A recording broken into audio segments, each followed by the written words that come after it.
Welcome to Means of Grace, a podcast produced by the Western North Carolina Conference of the United Methodist Church.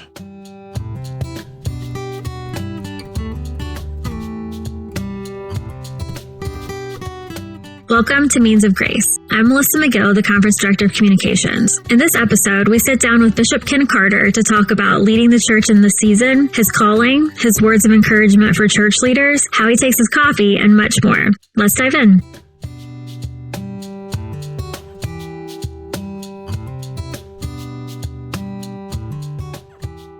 On today's episode, we have Bishop Ken Carter. Bishop Carter, thanks so much for being with us here today. Thank you, Melissa. Let's begin with a check-in on how things are going so far. At the time of our recording today, you've officially been the bishop for a little over a month of the Western North Carolina Conference. So how are things going? You know, it's been, I think, a good transition. We're still in the midst of it. I work with great people, and, my motivation is simply to try to continue the relationships and the work that has been happening in Florida now in its 10th year, and to re-enter the Western North Carolina Conference and to reconnect with people and to try to get in sync with a lot of the great things that are happening. And so it's been a good transition. That's great. Have there been any big surprises so far? I don't know. I have not assumed that I would know the Western North Carolina Conference. I've been away for almost 10 years. I've really been very immersed in my own work in Florida, in the denomination, and I've cared about what's been happening in the Western North Carolina Conference, but I've really been at a distance from it. And so I would say I've tried to come back to the Western North Carolina Conference with a very open mind about people. Over time, people change and they undertake new ministries. They have new callings. We all age. New people enter roles and leadership. And so I'm still very much in a framework of learning and observing. That's great. Well, we're very happy to have you back. So how has it been leading two conferences? How has that changed your work? I do try to be fair to both conferences. This was a wonderful collaboration of the Southeastern Jurisdiction Committee on Episcopacy, and in Western North Carolina, that was Jennifer Davis and Kim Ingram. In Florida, it was Alex Shanks and Molly McIntyre. And the committee, in its wisdom, aligned these two together for this season. And so I would just say that first, it is the addition of a layer of everything. So there are two cabinets. There are more people who are undergoing illnesses and deaths. There are more potential churches to preach in. And so that's been a change, trying to care for two different conferences. I try to be fair to them. And I have traveled back and forth between the two. It's not difficult to fly from Charlotte to Tampa and back to Charlotte. I try to do that to be present in both conferences, but I would say also I try to minimize kind of unnecessary travel. Right. And so far those have been changes. Yeah, you mentioned this a little bit, but what is your schedule like in a typical month as typical as you can be a month in, but between the two conferences? Yeah. Well, a typical month would be meeting with the cabinets of both conferences and supporting them and the staff and the leadership. And I enjoy preaching in churches. I did this recently in Silva and in Concord, two churches kind of in different regions of our conference. For me, being in local churches is a way to encourage pastors and the staff. It's a way to really get the pulse of what's happening at the local level. And I've just always loved that. And, by now I've preached in several hundred churches in Florida. And so that would happen. Of course, it's tracking developments around crises that happen. How is our response to the flood going? We are engaged in conversations around the relationship with the Boy Scouts and what the Scouts have gone through in their own work. And so those tend to just take up a portion of every day. Right, yeah. Absolutely. And how are you splitting time between the two conferences? Is it a week on, a week off, or do you have a set idea of how you want to do that? I would say that I don't see it as being kind of linear. I would say by design, I'm in a few more churches here on the weekends, but I do try to be present most of a couple of weeks there and then a couple of weeks here. And of course, with remote work, most people are not in the buildings. We've really gotten accustomed to doing a lot by Zoom. I know people are exhausted by Zoom meetings, but a lot of the way we've begun to do work has been that way. In some ways, it's efficient, and in some ways, it actually can be more inclusive. People can be a part of work where they might not have been otherwise. But I would say I try to be present during a couple of weeks a month in Florida, and the same in Western North Carolina, but it doesn't work out to half and half. It could be a more extended time in one and a longer time being present in the other one. That makes a lot of sense. How do you see ministry aligning between Western North Carolina and Florida? First, I would say, I was in this conference for 28 years, and the Western North Carolina and Florida conferences would be among the largest 5 or 6 annual conferences in the United States. A lot of people, they're both very diverse conferences, have large cities in them, complex systems, and really strong leadership. So they share a lot in common. Actually, Western North Carolina has more churches, and a lot of that is because of the way North Carolina was settled, even by Francis Asbury. There are just these very small churches, often very close to each other, and that was the way we were settled. Florida has fewer churches, but more people in worship attendance, more large churches. Florida has more large cities. Think about an annual conference with 3 NFL teams in it. Right. I mean, Western North Carolina has the Panthers. Right, that's a great Florida example. has the Dolphins and the Jaguars and the Bucks. And so there are just a lot of people in these 2 states. I would say Florida has some patterns of diversity that are different because of the migration from Cuba and from Haiti. And so there are some ways they are different. They both have really strong traditions of clergy women, which is really wonderful. They both, I think, have really gifted leadership. They both do really significant missional initiatives. In some instances, one might have a strength that the other one doesn't have, and vice versa. And we do plan to do some kind of mutual learning across the 2 conferences. And it's not like it's a 2-point charge, like people in Western North Carolina need to see themselves in a charge with Florida or vice versa. It's healthy to learn from each other. I know, for example, with the Institute of Preaching, as an example, Western North Carolina and Florida have participated in that for years. Same with the Reynolds Leadership Academy. So there are a lot of, especially clergy, who know their peers in each other's conferences and enjoy those relationships. Also, some went to seminary together.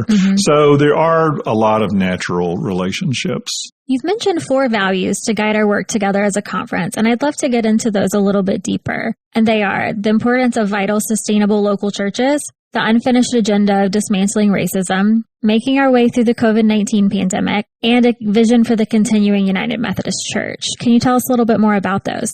I think when the pandemic hit, the COVID crisis, we're like in our 8th quarter of this. And then the very public experiences of racial violence came upon us. And I think all of this revealed very real problems that were always there, inequities and struggles. Who's an essential worker? How do these affect us in different ways? How can we empathize with people who are not having our experience? And so I began to try to think, I guess, put myself in the place of a leader in the conference, whether that's a layperson or a pastor or a staff person of a church, and to try to simplify it, because people are pretty overwhelmed. People are just looking for, it's almost like if we were rock climbing, people are just looking for a handhold. What can I hang on to take the next step? And so where most people live is just their local church, which has undergone a lot of change, but vital, sustainable, innovative local churches. I would say going more deeply into that, I would love to have a conversation with people, and this conversation is going on, about metrics, because the metrics are just going to have to change. I'm a baseball fan, so, in odd seasons, they have an asterisk besides, if a person did something that's like, here's an asterisk, the season was short or fewer games or something. Well, any metric for the church right now has to have an asterisk. How many people are in worship? What is the financial giving? Because we've not really been able to fully gather together for almost 22 months. Mm-hmm. And at times, especially in Florida, we have really encouraged people to worship online as an expression of how we love our neighbor by maintaining a social distance. Mm-hmm. A lot of our churches skew toward older membership, for example, who are more vulnerable. I preached in a church recently here in Western North Carolina, and they had a barbecue lunch outside afterwards, which was very well done, very safe, great protocols. And I happened to be at a table with a couple who've been a part of that church for 30 years. They love it. They were very happy to be there. They said, this is our first Sunday back. This was a special event. We just don't really think it's safe yet. And people, of course, see that in all kinds of different ways. Right. And so how can a church be vital and sustainable? And that's really about what are the core essentials? How do we offer worship? Mm-hmm. Some people have done this in really creative ways, using multiple generations and video. Mm-hmm. And so how do we offer worship? How do we care for each other? How do we do God's mission? How do we encourage people's generosity? Some people have been economically challenged by the pandemic and don't have the financial resources they've had. Other people have not been affected by that. Perhaps they had stable incomes. Perhaps they had investments. Perhaps they didn't travel the way they thought they would or purchase some things they thought they would. They actually can be more generous.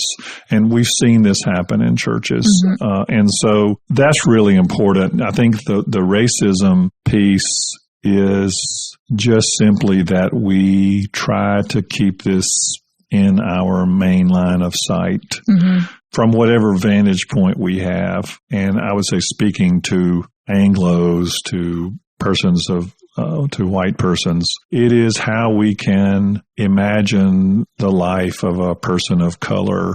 I often talk about this in local churches. What is it like for parents whose child is black or brown skin, for that child to walk home from the nearest little market where they went and got a soft drink or something at night?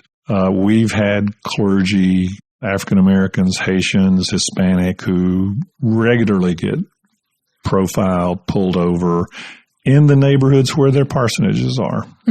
And so diving deeply into this as a not so much as a political issue, as a partisan political argument, but as what it means to be a disciple, what it means to be holy. And, I've gotten some letters from people which say, I've been a Methodist 30 or 40 years. Why are we talking about this now? Or I've been a Methodist for 3 generations. Why are we focusing on this now? And actually, if we know our Methodist tradition, this was very important to John Wesley. He wrote a document, Thoughts Upon Slavery, which was very significant. And he wrote William Wilberforce at the end of his life and said, we must abolish the slave trade. So that's racism. And then COVID, I think just recognizing we are still making our way through this public health crisis. It has many dimensions. One is the health of persons and sometimes how that's compromised. Multi-generational families and how they interact. I've heard a lot of people in younger generations who really care about not wanting to make older generations sick or to be compromised by it. And then I think we haven't fully engaged this, but I feel like this is kind of an extended natural disaster. And we have not fully absorbed what it has done to us. A lot of people and families have just a lot of emotions about this person should not have died. This person should still be with us. This is just very real. I had a conversation with a pastor a couple of weeks ago who they had lost a parent in COVID. And so we're still in the midst of that, and it's very real. And then I also, lastly, among those 4 values, the continuing United Methodist Church is sometimes people will want me to really speak at length about the future of the denomination and how it's going to change. And I just take us back to those first 3 values. Mm-hmm.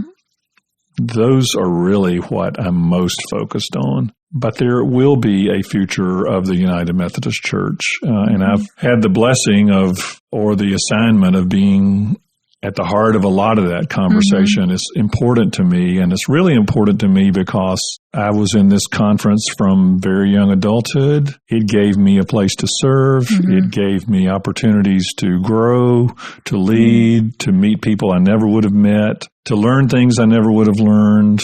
And I really want that for people going into the future, lay people and clergy.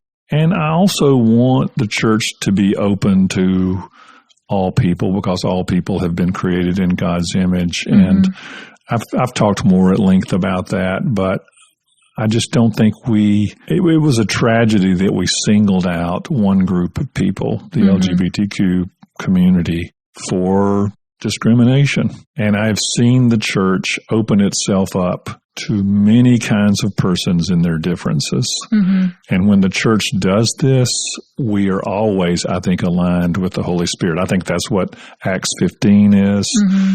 And we're on that journey. And I would say, I just hope we can stay at the table and work out our salvation together.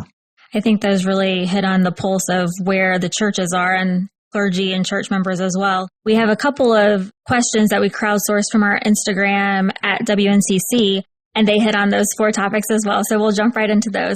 Our first one is from Bailey Johnson Weisenzel, and she asks, with regards to COVID, what do you feel is the biggest challenge within the church at the moment? That's a great question. I would say just a couple of quick responses. First, it is attending to the trauma people have been through, the trauma of disease and suffering and death and grief, the trauma of how everything has gotten disrupted.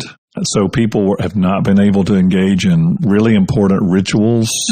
And I think all of the emotions that are going to be a part of that we're just going to naturally carry with us into the next seasons. They won't go away. And then I would say how, unfortunately, COVID got so polarized, how something that to me is rooted in science, how I breathe, who I breathe on, became very political. And it's really a tragedy that it did. And it led to the loss of life. To me, that's a big challenge. I would say a secondary challenge related to it is, going back to the metrics, is really the morale and self-esteem of spiritual leaders. That if you're leading, if you're serving in this time, your metrics are simply not going to look like they did before. And it's because this has overwhelmed us. And it's changed every institution from the Supreme Court to Disney. It's changed everything, including any local church.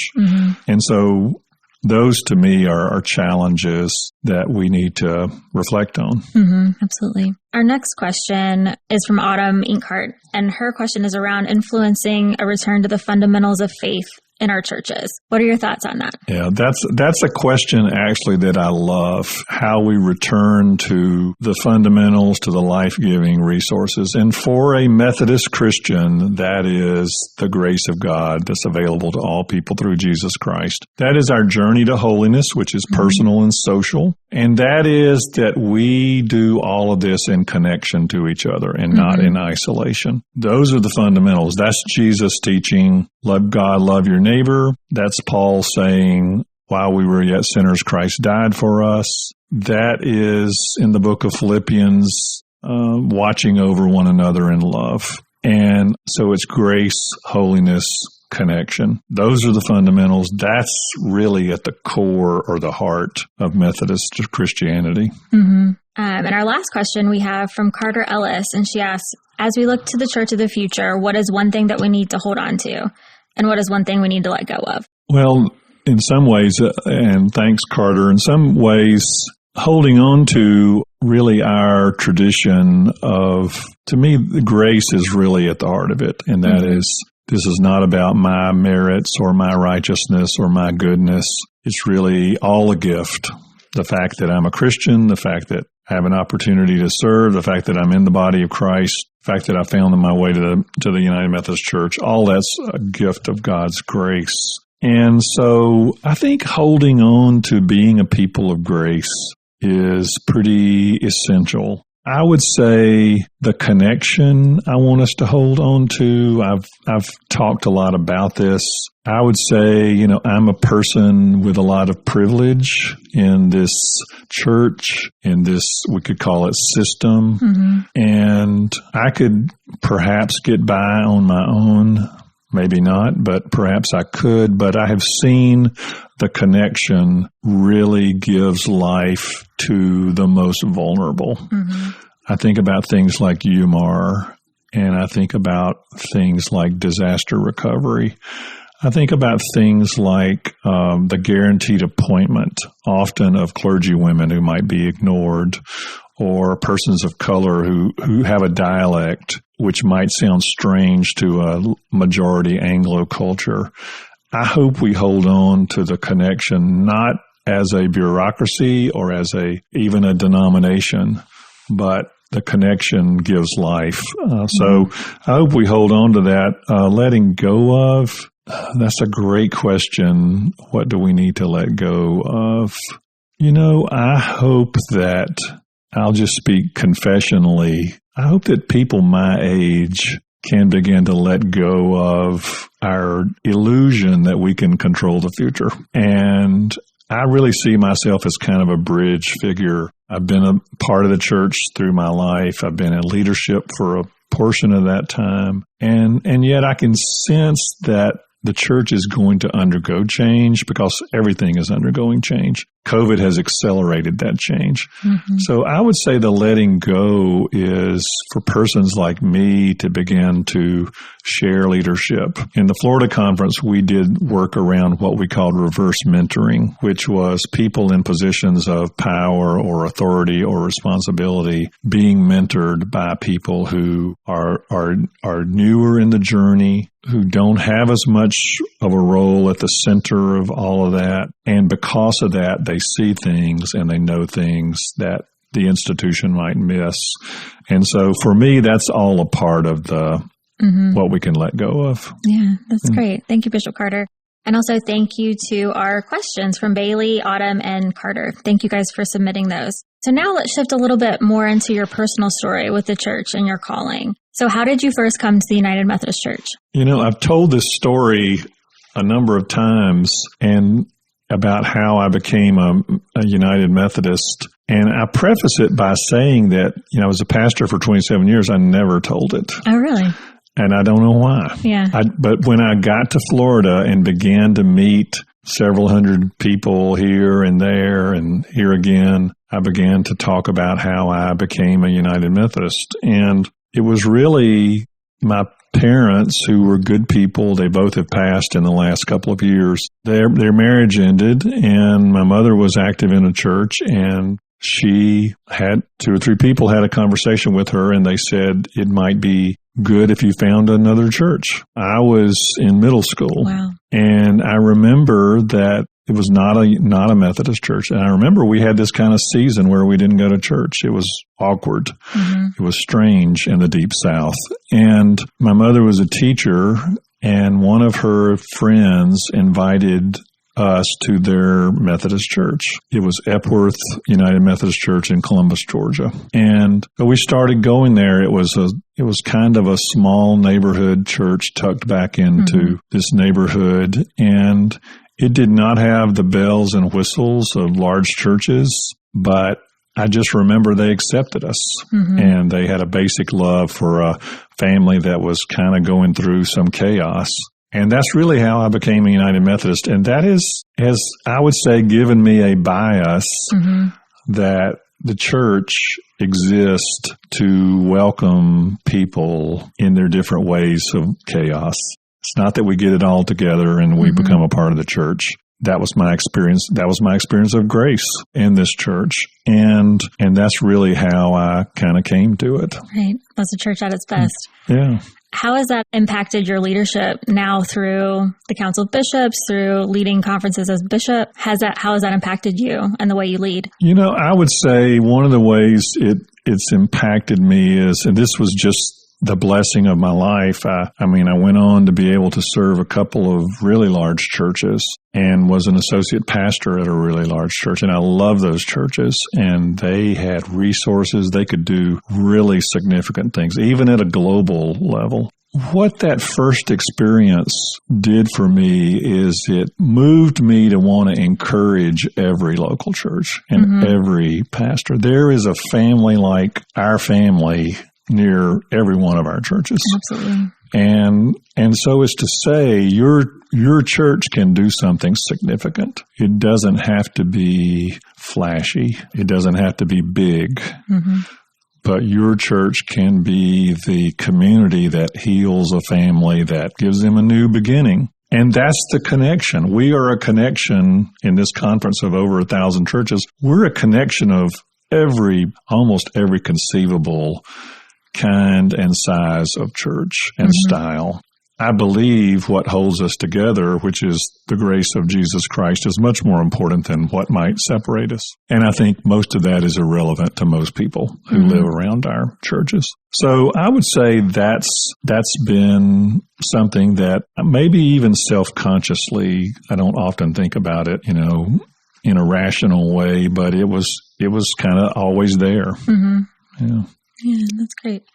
When did you first discern a call to ministry? I was a part of this church, Epworth, and stayed at home and went to college, lived at home with my family. I would love to have gone off to college, lived in a dorm. That was really what I wanted to do. It just wasn't possible. So I stayed home and just worked and went to school and was a part of our family. And a church found out about me, another United Methodist church, and it was East Highland United Methodist in Columbus, Georgia. And it was a church with about 70 people, over 70, and 20 youth and nobody in between. And they asked me to be their youth director. I was a biology major and had no thought of going into the ministry. My faith was really important to me by that time. And so I accepted the job. That's what it was for me. It was a job. Right. And this was an inner city church. These were not materially advantaged kids. They were not the children or grandchildren of the adults. And I met with them every Friday night, every Sunday morning, every Sunday night, and for 2 or 3 years. And I just came to really love that work. I can't really say that I was that good at it. I had no training for it. I didn't have a knowledge base. I just was willing to do it. And I think that became more and more important to me, and what I was studying became less and less important to me. So last year I just shifted to psychology, which was a good thing for me to do at the time. Was able to finish and then go to seminary. So that was the kind of the call. There was no audible voice. I joked that the Board of Ordained Ministry would not have accepted me if there'd been an audible voice. Right. And I was on this conference as Board of Ordained Ministry for a long time and chaired it. But there was a sense of, this is what I wanted to do with my life. This is what I should do with my life. And things were just drifting in that direction. And that was really how it happened. How has that shifted throughout your journey? The sense of the calling. The calling. And that's a great question. I served a very rural charge in this conference, and then a staff position at a really large church, which then led to forming a new church, and then served a couple of large churches, and then was a superintendent. So those were in a rural area. So there was a lot of difference in those. I felt like sometimes the work was really rewarding and inspiring, and sometimes it wasn't. And I just had the sense that I wanted to sort of do the next thing, put sort of one step after the other one. And I would say I did have the sense all along that I learned a lot from lay people in all of those churches. In the rural charge, there were extraordinary lay people who taught me a lot about evangelism and compassion. There were lay people in the Christ Church in Greensboro, is the large church where I was an associate, who really taught me about lay ministry and Stephen ministry and how the church connects with a city and how a church can help to transform local and global communities.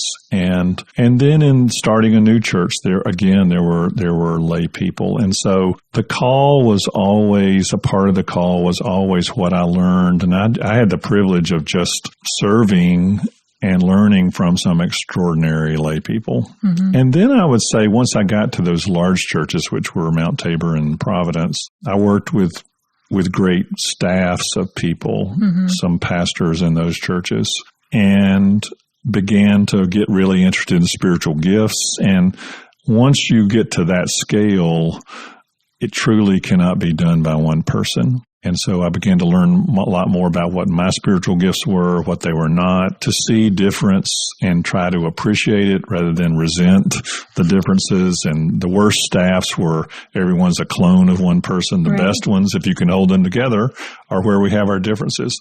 And I would say, like in a role like president of the Council of Bishops or moderator of the Commission on the Way Forward, I've worked with really different people who almost will not stay at the same table together, and how to appreciate difference. That became a calling. So to me, all of that's kind of been the unfolding calling. I would say that, I was appointed to all these places or asked to do it by the church or elected. And one of the things I can see is that God does work sometimes in our lives in ways we would not have planned or imagined.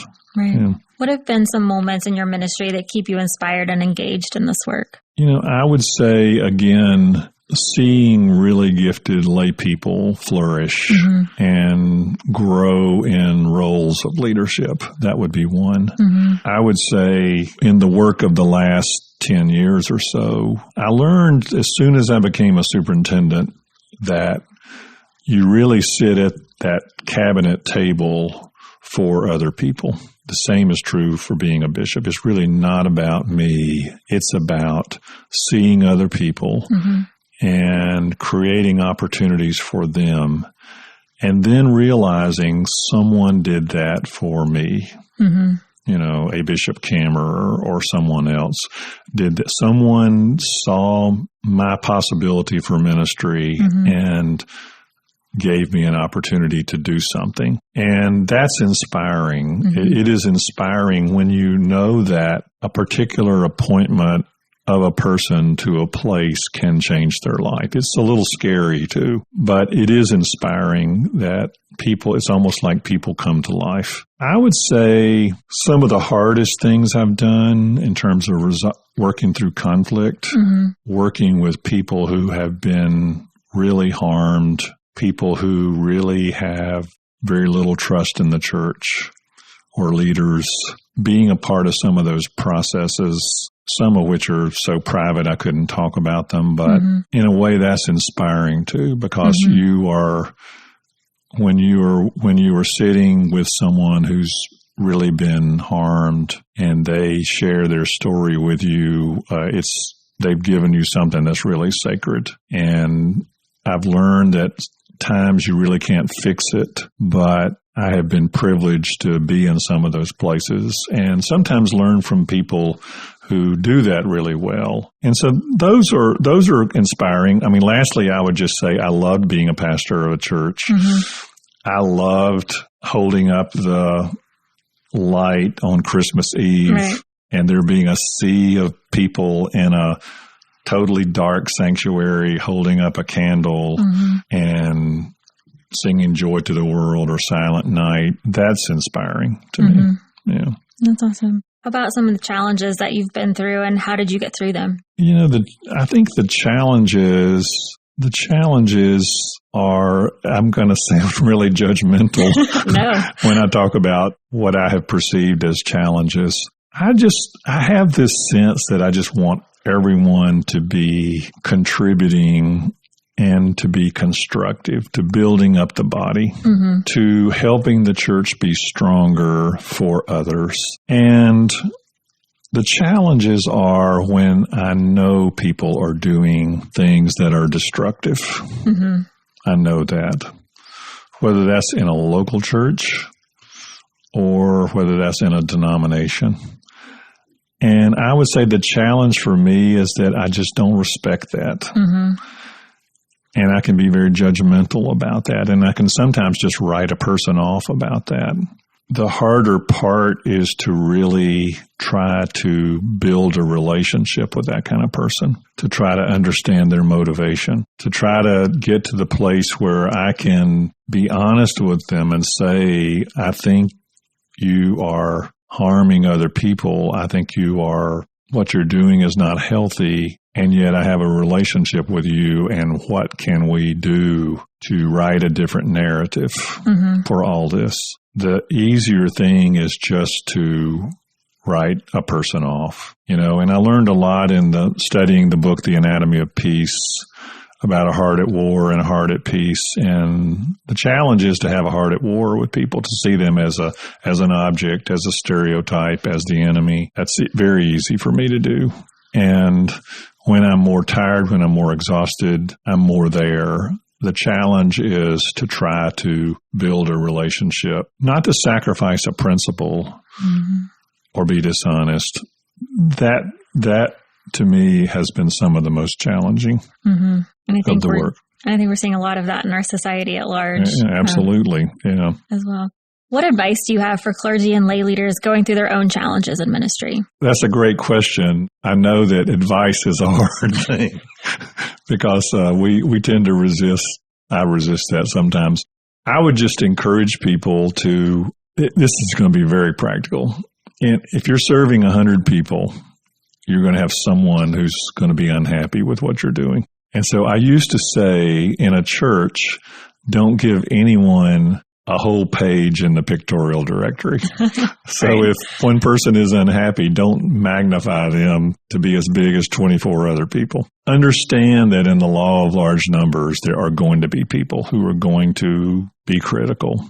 And sometimes criticism is the only way people know how to have a relationship with you. So I would say people going through challenges, it is to hear the affirmation and don't discount it. So if 80 people go out of a church and say that was a great sermon, and if one says, I really didn't like that, don't let that ruin your day or week. And that's simply a way of staying sane, I think, in leadership. And to understand that people in leadership are going to be sabotaged, and you're going to become the target of people's unhappiness. And sometimes it is what is called dislocated anger.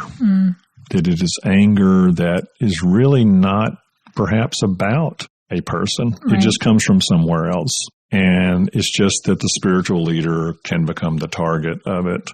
And I would encourage people to have something in their life that gives them joy, and don't sacrifice all of that, but keep that going alongside the ministry. And, I would say in the literature on leadership, it is called separating the self from the role. That we are in a role as clergy, say, or say you're the chair of the administrative board of a church, or you're a bishop, you're in a role, but you also have a self. And I love the role I'm in as bishop, but someday that will end and I will not be in this role. And so it is to recognize that you also have a self that is distinct from the role. And so when people are critical of you, often they're criticizing the role. There's a great image in the book by Ronald Heifetz and Martin Linsky, Leadership on the Line, where they say, we've probably all seen this image, some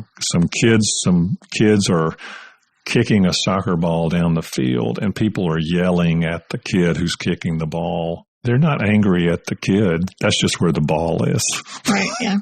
And sometimes a person in leadership We just happen to be where the ball is.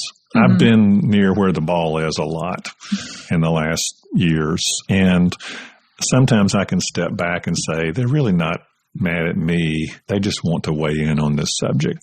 Where this gets to be a challenge is if we really internalize all this and it immobilizes us, paralyzes us. Yeah. But it is how to sift through it and learn from it. That's great. Yep. Thank you for that. So for the end of our conversation, let's shift to some more lighthearted questions. So how do you take your coffee? Okay. Well, I love coffee, and I write a Saturday morning reflection, which generally says a little something about coffee. And one of the wonderful byproducts of that is people have started sending me bags of coffee. That's awesome. Yeah. So I used to get coffee mugs, and now I get bags of coffee. That's way better. This is way better, absolutely. And so all kinds of different coffees. So I love mixing them up. And then I do like grinding the beans. It just makes it fresh, and do the pour over coffee, which really does not take very long. It's a very simple process. And then I usually use some kind of creamer and some kind of Splenda, but that's really how I take it. And I find, without being snobbish, that if you can make coffee like that, it's generally better than the coffee you get anywhere. Yeah. So when I'm traveling, it's always kind of a step down. Or when I go into, the fellowship hour or somewhere. Yeah. Unless they really have done that kind of coffee, but that's how I do it. Yeah. Next time we have a podcast conversation, you're in charge of the coffee. Well, and a quick story, when I was at the General Conference in Portland, Oregon, we were having breakfast at just a diner, and I ordered coffee, and the coffee came, and it was out of this world good. And I said to the waiter, I said, I just was not expecting the coffee to be this good. I just expected it would be kind of industrial coffee. Yeah. And he said, well, here in Portland, Oregon, people take it pretty seriously, and we kind of had to up our game. And I just thought that was a great image. Yeah, that's awesome. Yeah. Okay. How about your favorite book and or TV show? Well, favorite TV show right now would be Ted Lasso. I just love the hopefulness. And to me, it's about how one person can really change a system. And how we see other people and how we treat other people. And so that's currently a really favorite TV show. My wife loves HGTV and YouTube videos of renovation projects. Right. And I love sports, baseball, college football, college basketball, NFL. And so those are like two circles that don't overlap. Right. But where we overlap is we both like British television. And so we watch a lot of British television, mysteries and so forth. So that would be the TV shows. The favorite book I've really read lately is one called Cave Refectory Road. It's a book by Ian Adams, who's a British scholar. And it's really, the cave is the place we go to be alone with God. The refectory is how we share meals with others, build community. And the road is how we go out into the world and encounter difference. And it kind of goes back to the Desert Mothers and Fathers, but really three images kind of for the spiritual life. I've just found that to be a really good book. And I read a lot of different things in the summer, but that's one I would really highlight. That's awesome. Yeah. Do you have any favorite Charlotte spots so far? I'm just getting back to being in Charlotte for a part of the time. And I lived here for many years and have been away for 10 years. So I would say, this is going to sound pretty mundane, but I love the Habitat Restore on Wendover. And they have a used book shop. And they have a coffee shop, Julia's. So I love that. I love the independent bookstore, Park Road Shopping Center. And I would say beyond that, a lot of the restaurants that I really liked, I just haven't been able to go to because of the pandemic. And then I like walking in some of the trails. There are these kind of urban trails you can walk in the middle of the city. And then lastly, I have reconnected with kind of the WDAV classical music station. And I find that driving in Charlotte is well balanced by listening to classical music. That's a very polite way to put it. So that's been good. Yeah. That's awesome. How have things changed since you've lived here last? Well, I think this is going to be an unusual response. I was expecting there to be more traffic. And I've been told that it's because of the pandemic that a lot of, especially the big businesses, are not back fully working in the buildings. Right. And so you can feel that a little bit, which has been wonderful, that I was expecting the traffic to be really terrible. And I've lived in, pretty large metropolitan areas in Florida where the traffic is really very, very heavy. So obviously there's been a lot built up, and just you sense that with, especially residences and apartments in the middle of Charlotte. So I would say that's been a change. But I really probably, we've been pretty much traveling around the conference, working in buildings by ourselves at social distance. And it's really kind of hard to know what has changed. I look forward to seeing what that's like. That's great. Okay, last question. What does Sabbath look like for you these days?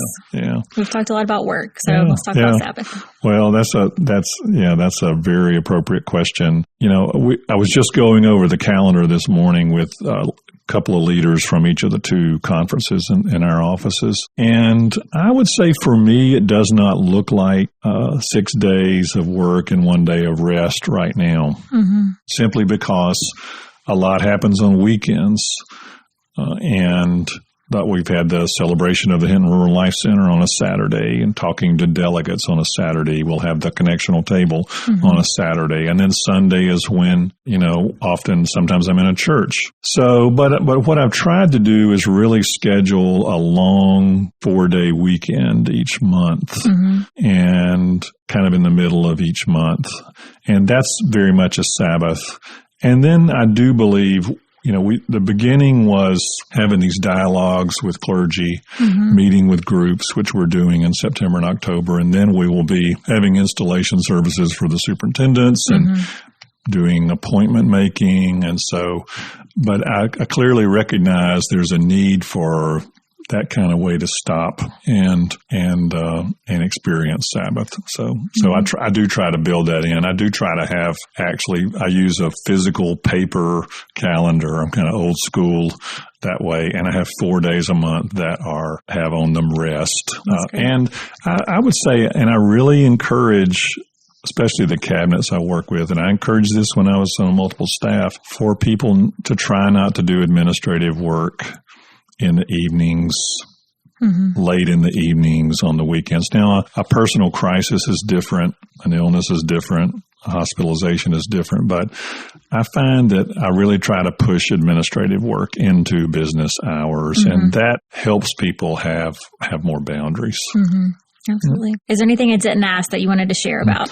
Well, I just thank you, Melissa, for your work as a communicator, and thank those people who have cared enough to listen to this podcast. I feel really blessed to get to do this work in this season of my life here, and there are a lot of gifted people. I find that as I've re-entered the conference, I've just been able to renew a lot of relationships with people, and I want to encourage people, want to try to strengthen the conference.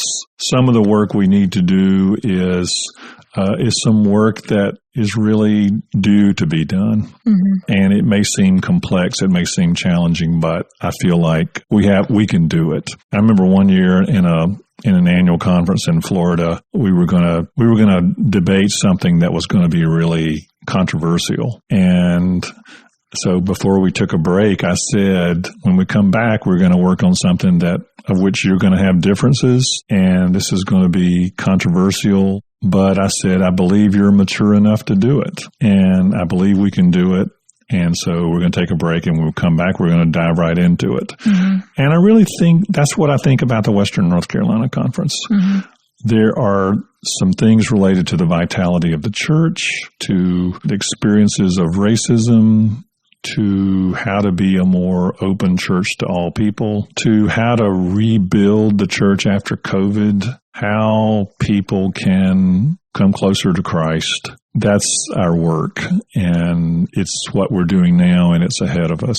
And so that's what I enjoy about this role and look forward to. That's awesome. Thank you so much for your leadership in the season and then also your time today on the podcast. Well, thank you, Melissa.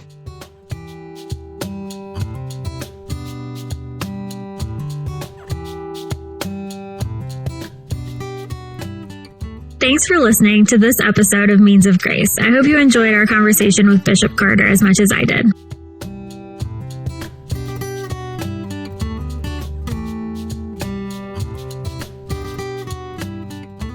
Thank you for listening to Means of Grace, a podcast produced by the Western North Carolina Conference of the United Methodist Church. We hope you enjoy listening to these podcasts and use them as a way to stay connected to our community. Remember to subscribe to Means of Grace for free on Apple Podcasts, Spotify, or wherever you get your podcasts. Please leave us an honest rating and a review. It helps others find this podcast. Follow the WNCC on Facebook, Instagram, and Twitter at WNCCUMC. Once again, that's at WNCCUMC. Means of Grace is produced by the Western North Carolina Conference of the United Methodist Church and Andy Go of Gojo Studios.